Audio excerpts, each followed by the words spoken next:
اور کی پڑھیں گے بسم اللہ توکلت علی اللہ لا حول ولا قوت الا باللہ محمد رسول اللہ صلی اللہ درود پاک پڑھ دو صلی اللہ علیہ وآلہ وسلم نے فرمایا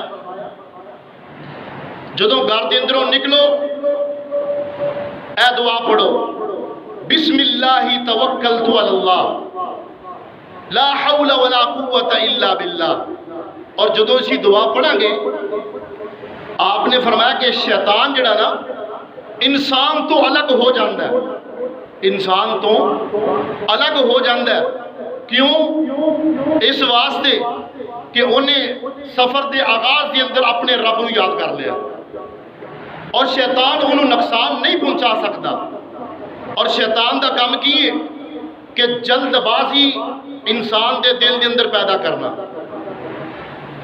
اور اسی واسطے آپ صلی اللہ علیہ وسلم نے فرمایا کہ جلد بازی یقیناً شیطان دی طرفوں ہے. اور او دا نتیجہ کی نکلدا ہے؟ او دا نتیجے